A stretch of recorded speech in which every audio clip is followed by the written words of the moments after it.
Assalamualaikum warahmatullahi wabarakatuh. Perkenalkan, nama saya Ahmad Daud dari Prodi Sistem Informasi dengan NIM 221410073. Baiklah, di sini saya akan mempresentasikan tentang artificial intelligence. Pengertian, apa itu artificial intelligence? Artificial intelligence adalah kecerdasan buatan yang ditambahkan ke sebuah sistem agar sistem tersebut bisa berpikir seperti manusia yang bertujuan untuk membantu memecahkan masalah menjadi lebih mudah, efisien, dan cepat. Pengertian AI menurut para ahli. Menurut John McCarthy, AI adalah usaha untuk memodelkan proses berpikir manusia ke dalam mesin agar bisa menirukan perilaku manusia. Menurut Herbert Simon, AI adalah tempat sebuah penelitian, aplikasi, dan instruksi yang berhubungan dengan pemrograman komputer dalam melakukan sesuatu hal dalam pandangan manusia adalah cerdas. Menurut Andreas Kaplan dan Michael Henlin, AI adalah kemampuan sistem untuk menafsirkan data eksternal dengan benar. Sejarah perkembangan AI. Pada tahun 1955 sampai 1956, pada masa ini, para ahli seperti Alan Newell, Cliff Shaw, dan Herbert Simon mengembangkan program komputer bernama Logic Theories.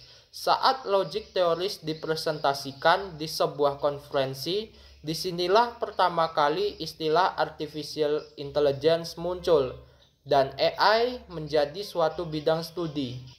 Pada tahun 1956 sampai 1974, setelah munculnya Logic Theories, perkembangan AI terus berlanjut dengan cepat karena harga komputer semakin terjangkau dan banyak orang yang berekspektasi tinggi terhadap AI. Pada tahun 1974 dan 1980, meski di periode sebelumnya AI berkembang sangat cepat, ternyata perjalanan AI pada periode ini tidak semulus periode sebelumnya karena kemampuan komputer masih sangat rendah dan pendanaan untuk riset juga menurun. Masa ini disebut sebagai AI Winter. Pada tahun 1980 sampai 1987. Pada periode ini, John Hopfield dan David Rumelhart memperkenalkan algoritma deep learning. Sementara itu, Edward Feinbaum memperkenalkan expert system, yaitu suatu program komputer yang mendapat pelatihan oleh seorang yang expert pada suatu bidang, sehingga membuat program itu bisa memberi saran pada orang awam di bidang itu. Pada tahun 1987 sampai 1993. Pada periode ini kembali terjadi AI Winter karena jatuhnya pasar saham yang menyebabkan berkurangnya pendanaan dari pemerintah.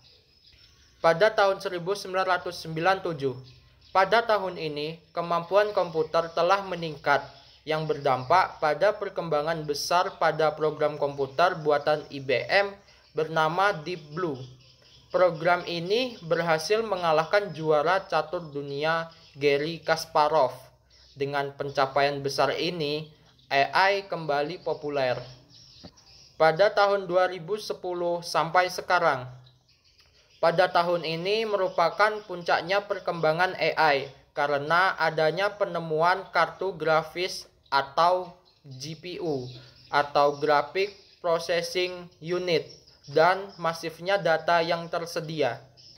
Selanjutnya, ruang lingkup AI. Ruang lingkup AI dibagi menjadi 5. Yang pertama, sistem pakar. Sistem pakar adalah program komputer yang mempunyai keahlian dalam menyelesaikan suatu masalah dengan meniru dari keahlian yang dimiliki oleh para pakar. Yang kedua, pengolahan bahasa alami. Dengan adanya bahasa alami ini, diharapkan user mampu berkomunikasi dengan komputer menggunakan bahasa sehari-hari. Yang ketiga, pengenalan ucapan. Melalui pengenalan ucapan, diharapkan komputer bisa memahami atau menjalankan perintah yang diucapkan manusia. Yang keempat adalah computer vision. Computer vision adalah suatu program yang dibuat agar komputer bisa mengenali objek yang berada di sekitarnya.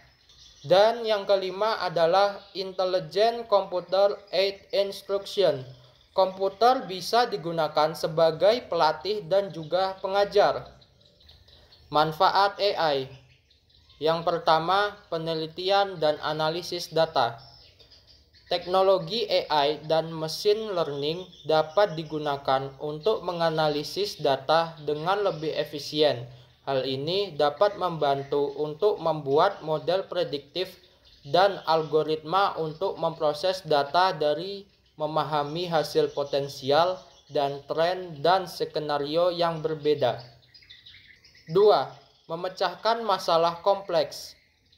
Perkembangan teknologi AI dari mesin learning dasar hingga model deep learning tingkat lanjut sudah mampu menyelesaikan masalah yang kompleks seperti deteksi penipuan, interaksi pelanggan yang dipersonalisasi, perkiraan cuaca, dan diagnosis medis.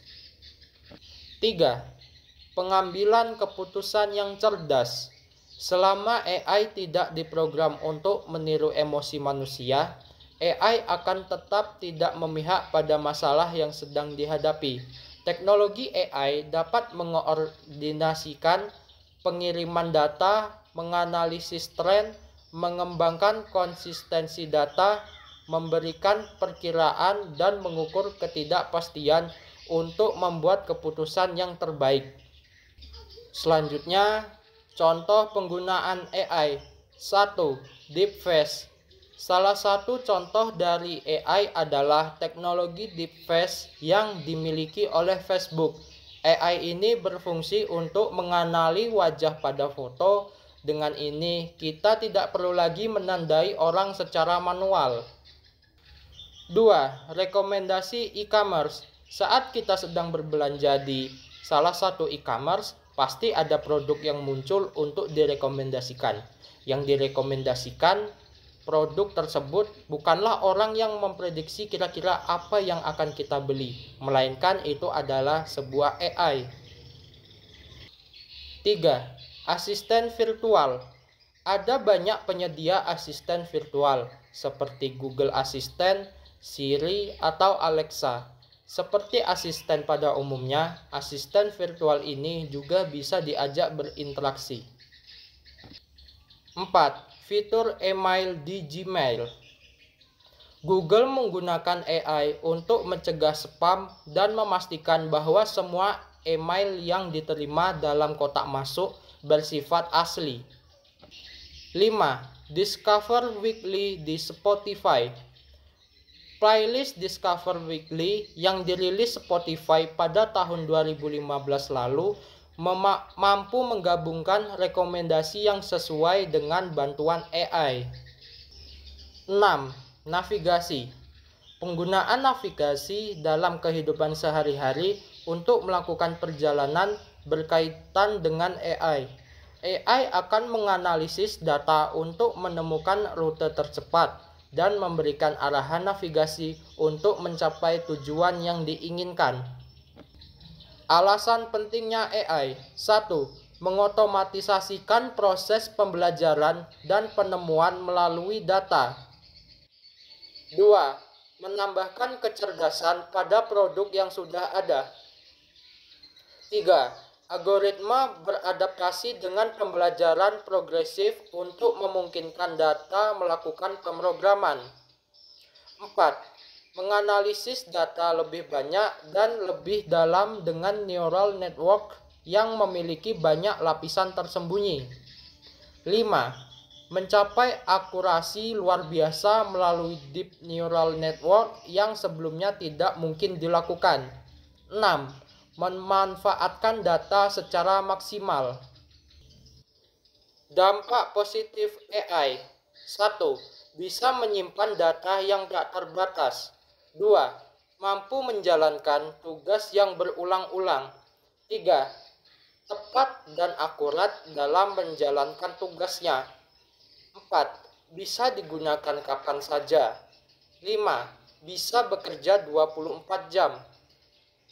6. Mengerjakan pekerjaan lebih cepat. 7. Lebih murah. Dampak negatif AI. 1. Meningkatkan angka pengangguran. 2. Mengurangnya kemampuan bersosialisasi. 3. Membuat guru dan murid menjadi lebih malas. 4. Pasti akan rusak. 5. Resiko tinggi dibobol. 6. Tidak memiliki common sense. Sekian presentasi dari saya ucapkan terima kasih atas perhatiannya. Saya mohon maaf jika ada kata-kata yang salah atau kekeliruannya. Saya akhiri, wassalamualaikum warahmatullahi wabarakatuh.